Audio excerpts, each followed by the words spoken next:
The Brandon Peters Show may contain explicit language and detailed plot points. For more information on the show, stay tuned to the end of the episode.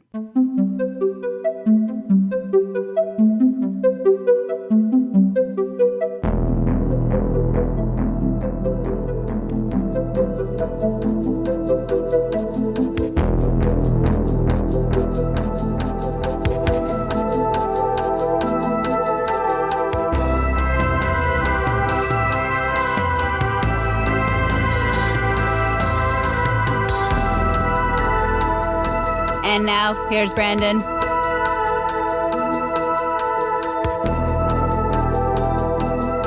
Welcome back to Old Space Show. I'm Brandon, and this is my companion, Rachel. What's up, cat and kittens of tranquil repose? Whiter shade of pale. This series of Old Space Show follows the story-by-story time-traveling adventures of the Sixth Doctor and Perry Brown during Season 22 of Doctor Who, Colin Baker's first year in the role. Today we'll be discussing the final story of Season 22, comprised of episodes 12 and 13, Revelation of the Daleks. I wrote Resurrection there. That's a different one. That is a different one. It is a word that starts with R and of the Daleks. Yep, that's the 80s Doctors motif there. After Destiny, it's just R. Yeah. No. And then what do we get? What do we get in New Who? Dalek. Resolution. Oh, we got Resolution, which when trying to get promo photos for Revelation of the Daleks, and I put Revelation of the Daleks promotional photos, all I got was Revolution. Revolution, like, you misspelled it, didn't you? I'm like, no, I didn't. No. So you got to be more specific. Sixth Doctor. And they could have just called Daleks. it Resolution of the Daleks. Come on. But we'd already had Resolution the year before. That was just... Well, I meant, no, they could have called that one Resolution of the Daleks, but Chibnall wanted to be secretive. Yeah. There's no Dalek in here, but there is a Dalek in here. Yeah. Okay. And then it ends up being the exact same Dalek the year after. I didn't expect, but hey. Which actually, there's some ties into that in this. Right. So there you go. So we'll get to that. The Doctor and Perry arrive on the planet Necros to visit a facility called Tranquil Repose, where the wealthy can have their bodies cryogenically frozen until medical science can cure them of their ailment. The Doctor wishes to pay his last respects to his friend, Professor Arthur Stangos, but it turns out this is just a ruse to lure him into a trap. The great healer masterminding the ruse is in fact Davros, who has been using the organic material in cryogenic storage to create a whole new army of Daleks to conquer the universe. On Necros, an executive named Kara isn't too trustworthy of Davros and hires a mercenary Orsini to assassinate him. She is killed by Davros and Orsini captured by Davros, as well as the Doctor and Perry. Renegade Daleks from Skaro are called in by the people of Necros to report Davros and arrive for confrontation. In the middle of all this, the Doctor and Perry manage to make an escape as Orsini has a bomb set to blow up the facility. The Doctor informs the people of the weed plant native to their planet that they can cultivate it for survival. Perry tells the Doctor she needs a vacation, and he says, "All right, I'll take you to..." This episode is directed by Graham Harper. He is a Doctor Who legend on directing. He directed before this The Caves of Androzani, which you've heard us already singing praises of it, and Warrior's Gate, one I like, but I guess that's a flip in the air. Some people are and some people are but of that one. But he goes on, and he is the guy to direct 14 episodes of New Who through the Christopher Eccleston and David Tennant tenure, and 6 episodes of the Sarah Jane Adventures. So he is like the crossover, multi-generational Doctor Who director, Graham Harper. It's written by Eric Sayward, who we've called the Pissy Pants many times here. So here is his... He hasn't quit quite yet. Yes. Sayward, well, we'll give him credit. He is the writer of The Visitation, Earthshock, Resurrection of the Daleks, and Planet of Fire, all pretty well-liked stories, and has been the script supervisor for this season. And it is starring Colin Baker and Nicola Bryant. The guest stars Eleanor Braun, who had briefly appeared in the City of Death years ago, Clive Swift, Alexei Sale, Terry Malloy, and William Gaunt. This marks the last of the 45-minute two-part serials and the last two-part serial of the classic era. And is also the last shot on location with film and the last to feature Peter Howell's Doctor Who theme. A lot of lasts here. This is a really good one, Rachel. Mm-hmm. It's very dark. I mean, it's like wanting to be like Two Doctors level darkness, violence, stuff like that. Yeah. A lot of people die in this. Yeah. Well, I mean, with Daleks, it's par for the course. Par for the course, but some for the most part, gruesome deaths and stuff. Yeah, this is the overarching how it's been with this season. But it's Eric Sayward, who notably doesn't like Colin Baker, didn't want him as Doctor Who. So what's he do? The Doctor does not really enter this story till part 2. He's there in part 1, but he is kept away from all the other characters until part 2. They don't really do anything. Yeah. He leaves him outside. The Doctor is pretty harsh to Perry, pretty much calling her fat in the opening because she's saying her clothes are a little too tight. He's like, you eat too much. Yeah, well, the costume, because this is one of the few times that we see the Sixth Doctor in something different. He's wearing his cape. Temporary. Yeah, that cape. I love that cape. I love it too. High on my to-make list. I want to figure like an Eagle Moss one with that, but Sayward put that cape on him because he hated the coat. Yeah. He wanted to cover as much of that costume as possible. Yeah. Well, and in the stage show that they did, yeah, he did a kind of different. There's an alternate version of the costume, right? That's more blue, and then I think it's rendered, and I think on a few Big Finish cover. Big Finish, they went straight blue with it. Yeah, where it's all blue. Because on this planet, blue is supposed to be the color you wear in mourning, as opposed to black, I guess, which is what we traditionally do here, at least in America. So it is nice to see that, that cape, it covers the outfit, but it's still not subtle, with this, this gold trim on it, and it's just very regal looking. I love it's Prince Colin. Yeah, I love that cape, and I really, really want to make a version of it. Yeah, that's great. No, it's a cool cape. And I will say, while Sayward kept him away, I love the exteriors of this episode. Like, it's snowing, it's cold, it's very creepy. And that's partially why, until they get inside and can lose some of the layers, Perry does look a bit fluffy. Yeah, the pants are baggy. The outfit she's wearing is very 80s because that's just the way they dressed Perry. But she had on like long johns and stuff underneath, so that added some bulk. I like her little outfit. She's like, this is the one. Yeah, she's like, this is the one time I was genuinely warm while filming the show. It was cold outside, to cover me. And I was bundled up, but it was cold. It wasn't flattering, but I was warm. Yeah. So. Well, it's all shot on film. They got that zombie. And one thing I love in vintage sci-fi mainly happens in the 70s, but where they go to that like office building park thing where it's outside, and it's like just empty and kind of void. Like, it's creepy as hell. Like, I love when science fiction like goes to those areas and it's just like this like empty office structure. Mainly they go there because of the architecture. Go to any major, decent sized city, and you can usually find what we would consider, like an office park. Yeah. Where there tend to be generic looking buildings where people can just move in and set up their business, a lot of doctors' offices and real estate agents and stuff like that. But if you go to one where either it's newly built and therefore no businesses have moved in, right, or it's a side of town where the economy has not done so well and therefore all the businesses have moved out and it's simply just left sitting, that's what it feels like. Right. Going to an office complex where, for whatever reason, the economy, everybody's like, bye. Hang on here. All the businesses closed and they just left, and right, one random business moved in.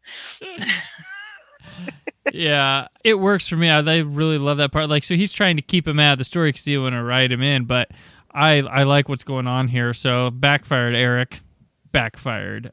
there's one thing we want to, of course, we're going to touch on, and you already did a parody up top, but so in this world, so these people go to this planet, they go to this facility so they can be cryogenically frozen for the hope that they could be brought back to life when a cure is found for something, or they can be de-aged or transport something, But for these people, they have a DJ that plays the music in their cryo sleep, and it makes announcements and he's quite weird. He's one of the guys from like the young ones, but it's funny. It is so off tone from what the rest of this episode is, and he dresses in different costumes to fit the mood of the music. He's like a hippie. He's like a greaser. Yeah, and you get pop music in Doctor Who, which isn't new, but it's always interesting when it happens. You have A Whiter Shade of Pale by Procol Harum in there, Blue Suede Shoes, and Moonlight Serenade, which the way they play Whiter Shade of Pale, it's kind of distorted and wishy, dreamy washy. I'm like, it adds another layer of haunting to that already haunting song. Like, it's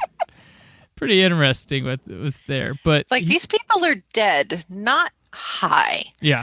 Hey, he talks like this guy, no matter what he does. And he's talking to the camera. And you are never going to forget him. He will be one of the most memorable characters in Doctor Who history. He just, he pops up on the screen and he's like Robin Williams of Good Morning Vietnam. Yeah. That's true. He's like, hello! Hello, Necros! Yep. Good morning! But yeah, he's there. There's a lot of characters in this. So there's these doctors that do the cryosleep. They set up the areas, the little funeral areas. It looks interesting. And there's dissension amongst them. There's like this Laurel and Hardy 2 type, and one woman that's in with like Davros. Davros has set up here that he's this like head in this machine, and he's the great healer. But he's hanging out behind the door. Aha! It's really me, Davros. Yeah. That's what he's doing. He escaped in a pod after Resurrection of the Daleks because his ship was blown up. And this kind of kicks off stuff to lead into Dalek dissension or whatever, because he starts making these Daleks, and there's like a renegade sect of Daleks. So you're starting to have Dalek on Dalek amongst trying to kill the Doctor. Yeah. Which is interesting, and I love that the Daleks are from different points, where Davros knows what this current Doctor looks like, and the other ones, probably the last one they saw was Davison, maybe. I don't know, but they don't recognize Colin Baker yet. It hasn't registered in their systems, so they're not sure to believe Davros, which I think is a pretty interesting thing. There's a tombstone monument that falls on the Doctor. That was Colin Baker's other significant injury.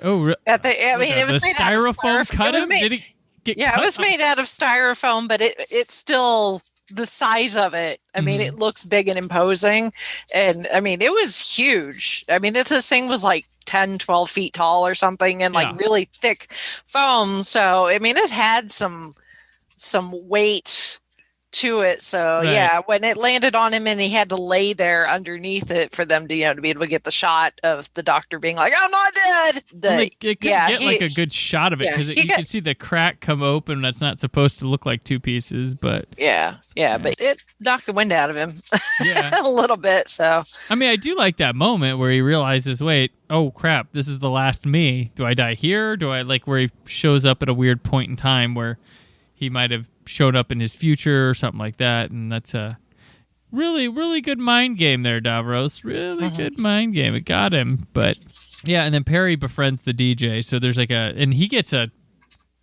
killed by the Daleks, valiantly fighting them off, and that's kind of like, the darkness of Sayward. He wants everybody dead. Yeah, totally. Which he says this is his finest hour of Doctor Who, not Resurrection of the Daleks. This is his one. So while he's bitching, at least he got his in here. So. Yeah. Well, I mean, Davros. I mean, the Daleks are, they're a classic Doctor Who nemesis, which is a good go-to. Every incarnation of the Doctor needs to encounter the Daleks at least once. And the eighth does it in his prologue. Yeah. But Davros is a whole other ball of wax. Right. And he's just your megalomaniac, crazy, type doctor. Terry Malloy, whenever he's on screen as Davros, he just chews up the scenery. Oh, yeah. He's just, Bond villain level camp when he's on screen. And I wish I could find it, but unfortunately the tweet is like really, really, really old. But I had tweeted Terry Malloy at one point and asked him about this specific story, right? Being the head in the jar, essentially, for a good part of it, and what it was like. And he's like, "Oh, it wasn't bad. I was able to spin around." So. And when we see Davros whole in his little chair thing that we've seen him puttering around in, and he said that it wasn't terribly uncomfortable either. He enjoyed playing Davros. And we forgot to point out, I think he was as a human in Attack of the Cybermen, wasn't he? Mm-hmm. Yeah, we forgot to point that one out. But you wouldn't know him unless unless you pointed him out. I know this of him. I know that. Yeah. Well, he doesn't necessarily sound the same either. Davros, the voice he uses for Davros, is slightly different than his actual speaking voice. The score on this one is super rad. I love the score to this. It's really haunting electronic music. Sounds like Blade Runner a bit. Yeah. Which in this one it fits. I mean, if you're going to steal from there's several times during the Six Doctors run where the overly 80s electronic music it stands out, and not in a good way. Right. So. But this one kills. This one's good. And we had Graham Harper, and we know he did great serials before, but the direction and the lighting on this, why can't they all get it down like Revelation of the Daleks? This is perfectly lit sets.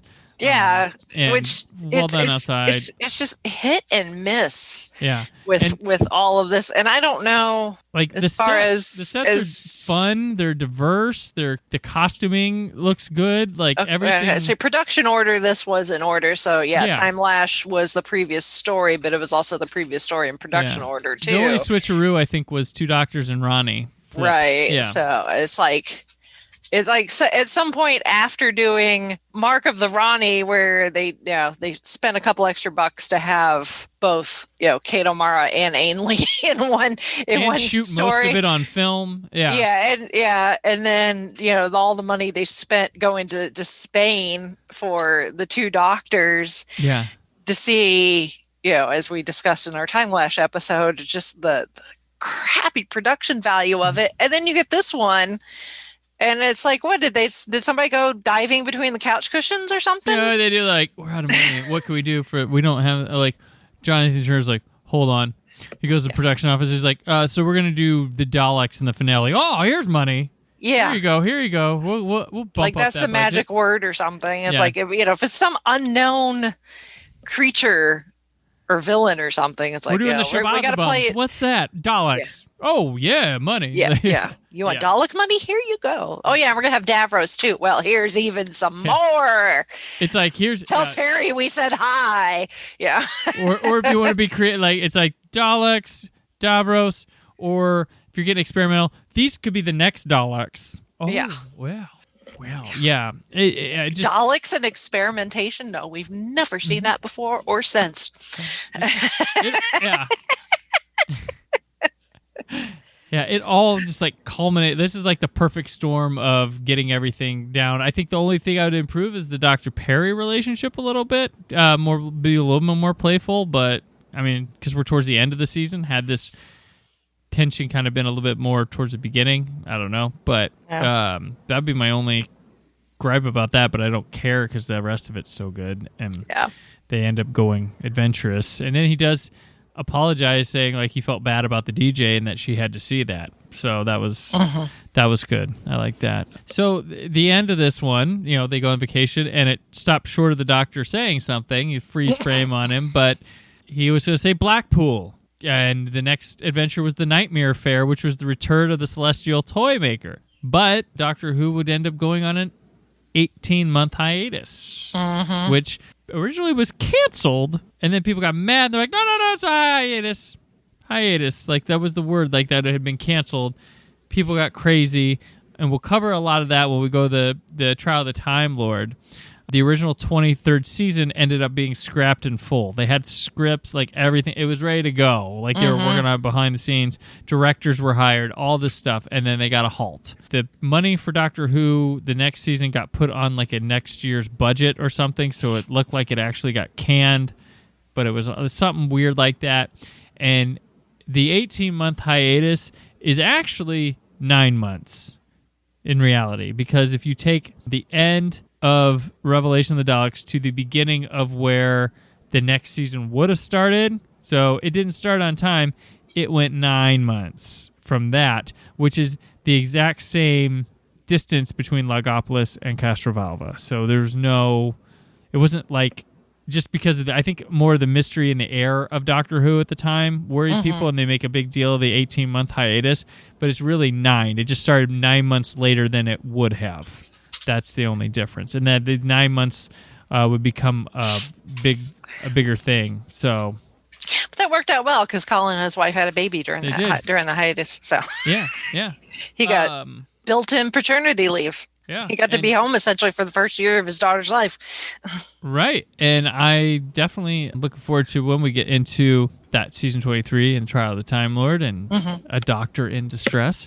But let's take a minute. Let's reflect on the season we just completed. The year, we'll throw the Twin Dilemma in with this just because that's where we started. There is a lot of people like to say this was the beginning of the end, or all this stuff with classic Doctor Who is like, oh, people are a bit bad.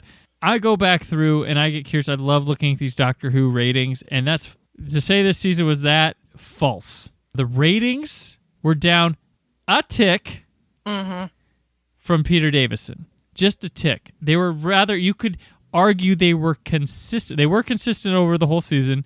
You could argue they were consistent with Peter Davison's run. Like they were just like right there on the cusp. These ratings aren't a failure at all. Like it was being watched. People were coming back. The opening, the first story was very highly rated. It was like over an 8, which was right up there with Davison's, and the rest of it was probably 7.5 to high, like around the 7.5, 7.7. Like a couple dipped to 6, but who knows what else was on TV that night? You never know. Like there's an episode of the War Games, which is one of the lowest rated episodes of all time in Doctor Who. There was something else big on TV that night. Yeah. So, because all the rest of them are like really high rated. So that's false. What happens now when they come back to the Trial of the Time Lord, yes, the ratings drop huge, but the BBC also kind of hinted they didn't have the confidence in Doctor Who anymore, and it was gone for a long time, and maybe didn't come back in the right way, but it was the low ratings don't start until Trial of the Time Lord. Had they just normally gone through, renewed it, gone back with the season 23, I don't know, but this season can't be blamed. The ratings were there. Like, yeah, at any time, people could have jumped ship from the season. So yeah, they didn't after Time Lash. So I don't know what to say with the this ruined it all. It didn't. It was consistent. They tried something else, and that's where it was. Rachel, your thoughts on season 22 overall in Colin's first year? Like, is this your favorite year of him, or is the trial more your favorite year? That's really hard to. What do you like about the 22nd season then? I won't make you choose. That's not. Yeah, because it's kind of different in like their vibe and stuff. Yeah, it is different, and that's partially why I enjoy it so much. We get a different doctor that we haven't had before as far as personality is concerned. I love Colin's doctor, partially because of the personality. For whatever reason, I'm just very drawn to I like to call them broken characters. Okay. But not necessarily broken, because that kind of has a negative connotation to it, but not like your all-American apple pie, Captain America, Superman type characters, which, if those are your favorites, then great.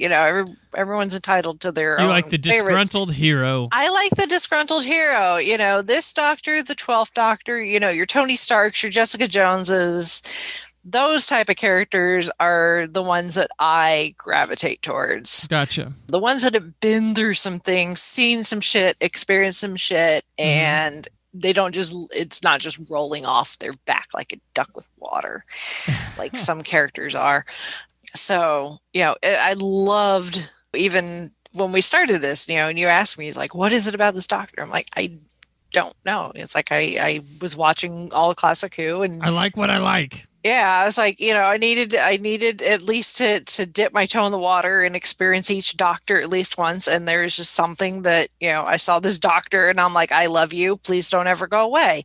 And, it's been that way ever since. So if I had been smart and taken Colin's DNA when he'd offered it, whenever the time comes that he's no longer with us, I could have cloned him and wouldn't have had to worry about it. But right. Are you referring to his toenail clippings? Well, it's not toenail. Fingernail clippings. Yeah. The not as gross, I guess. Yeah. Yeah, no. We were at a convention in Lexington, Kentucky, 5 years ago. Actually, 5 years ago this week. And the first day that we went, Chauncey and I went, and that was the day that was my debut of my Sixth Doctor cosplay that I have. So that was the day that I went and got the autographs and, the professional photos. And, so I got to see Colin again and got to meet Karen Gillan, which was nice. It was one convention she did not cancel last minute. Yeah. Boom hiss. So, I had a good time that first day. And then the next day I went by myself. Chauncey went and played tourist. I think he went and taste tested some bourbon somewhere. So it was just me, and yeah. He thumbs up in the background. Yeah. And he's like, yes, bourbon. I should have some bourbon. Maybe it'll help with those hiccups. He's back there hiccuping. So the second day, I went back and was just kind of wandering around because I'd spent all my money that I intended to spend the day before. My money. And was walking around, going up to some of the celebrities that I had not got to see yet. And it was just kind of going up saying, hi, big fan. I like you. There was a lot of Power Rangers there, which was fun for me. So I got to relive my childhood. So I got to walk up to several Power Rangers, classic era Power Rangers and just any of them shake Beast their hands Wars ones there? Oh, no. Say hi, but I walked by Colin's table and there was nobody. Oh. It was just him and his handler sitting there, and I'm like, Colin doesn't have anybody waiting for him. He's all free. Hey, Collie. Yeah. So he's sitting there talking to his the person his handler or whatever, and I walk up and I'm like, I had fun yesterday getting a photo and all that, and he looks at the handler. He was like looking at his hands. He was messing with his fingers or his fingernails, and he looked at his handler. He's like, you got any fingernail clippers? And they were like, no, sorry. And I'm like, I do. He lit up. He's like, great. So I fished him out and handed him he had like a cracked nail or something, right. Hang nail. Always annoying. So he fixes that one, fixes another one that's gotten a little broken or whatever, hands me back my fingernail clippings, and we're just chatting about really nothing important. And I don't know exactly how the conversation went this way, but at some point he offered me his fingernail clippings as a fan. He's like, would you like some these? Some people might want these. Yeah. And I was like, there's that tiny part of me that was like, oh my God, but, Sixth Doctor clips. Yes. Where do I watch those? No, they're these. Yeah. Yeah. But then the more sanitary, sane part of me politely declined. But I was like, as big as a fan as I am, and as much as I love you, that's a bit too far even for me. He's like, well, I thought I'd offer it. I'm like, no, but you use these fingernail, clippers that I still own and use to this day. So, I don't have the clippings, but I still have the clippers that he used. Okay. But I told that story on another show, and they're like, you could have kept those, and then when Colin's no longer with us, you could have cloned him. Like, were you not thinking of the future of the fandom? And I was like, apparently not. I get odd looks as it is when people are like, the Sixth Doctor's your favorite. And then on top of that, I'm like, yes, and he offered me his fingernail clippings. So I win. So we are forever. punch that on my fangirl card that nobody else will be able to. That's a bingo spot. Nobody else is going to be able to. Right, yes. Dab. Fingernail clippings offered from favorite doctor. Yep. There may be some crazy people out there that would probably rummage through some certain doctors like trash cans for clippings, but no, mine were offered freely. I just chose not to accept them. Chameleon fans aren't getting his clippings anytime soon. So. What are your favorite 3 stories from this particular run we did? Oh, well, 2 right off the bat. Mark of the Rani, 2 doctors, right there. And as far as number 3, I mean, Attack of Cybermen's pretty good. There are bits of Vengeance and Varos that I like. Gotcha. There's just something. I have a love-hate relationship with that story. Okay. But yeah, and it'd probably either be the Cybermen or Revelation of the Daleks.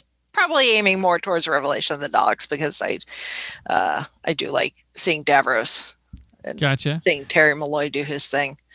I enjoy this is like I think maybe 3rd time I've gone through this season. I really do think this is a underappreciated gem of a season overall. And for me, I like the Vengeance of Varos. I have Attack of the Cybermen and Revelation of the Daleks, but Mark of the Rani from this time around is knocking on the door. So that one. So next time I go through, that one might bump up a step. So that one was definitely nice up there. And man, it's not a decision that needs to be made, but like thinking about Time Lash and Twin Dilemma, like not every story is going to be a winner. I might have been. Maybe it's because we were launching this series that I might have been more into Twin Dilemma this time because I was doing a show about it. But Time Lash did not bring that at all. I was like, man, we got to do this. So I don't know. Maybe Twin Dilemma's edging up on Time Lash. Don't know. But yeah, I mean, if you feel like, when you're arguing about the bottom, you're arguing about the bottom, and you're like, why am I even arguing? Like, yeah. Unless it's like a favorite and someone, like if I was like an actual fan of Twin Dilemma, then I'd make the argument against. But when it's like, yeah, those are festering around with Time and the Rani, so just not. They're filler. Yeah. Well, I can't say really Twin Dilemma's filler because it's the season opener. Right. It was the closer of a season. Well, yeah. I mean, it's the start. Colin, yeah, it's the start of Colin's run. So it's not a season, but run, I guess. Right. Yeah. So it's a run opener, and not.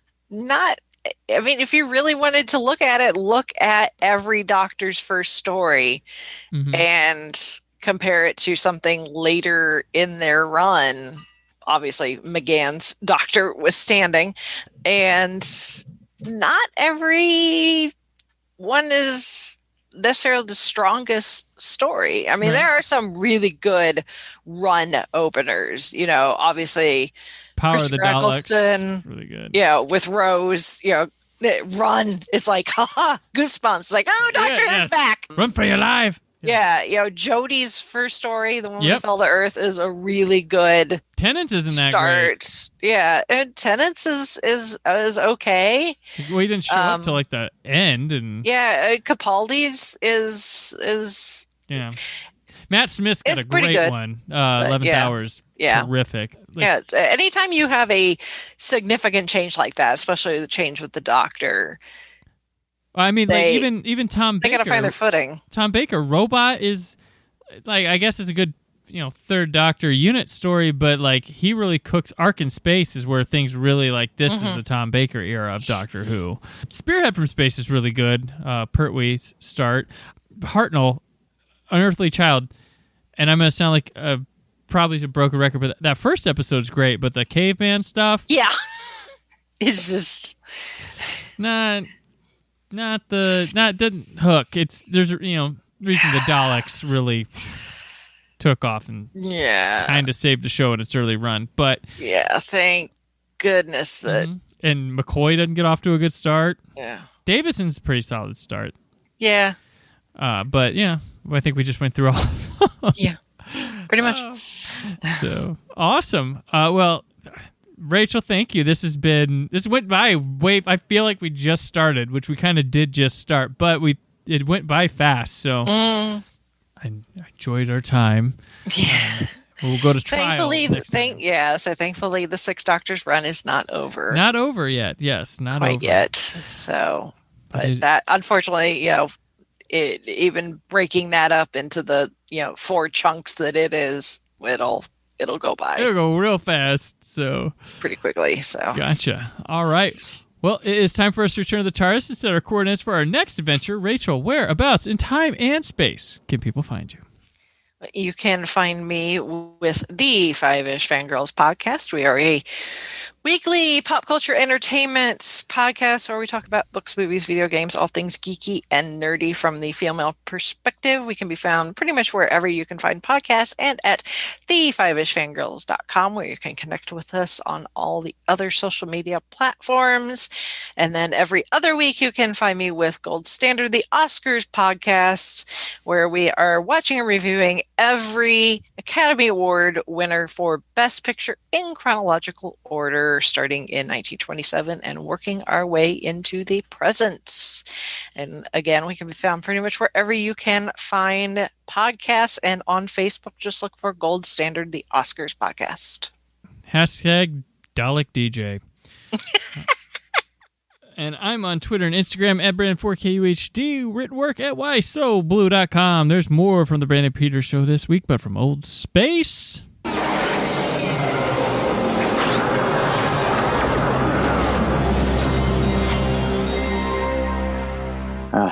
Headphones. Am I a recording artist? Rachel, your line? My line? I'm an old-time radio performer. Yeah. Okay. Line, please. Rachel, what are you doing? We do this podcast all the time. Podcast. Did you say podcast? Yes. Oh boy.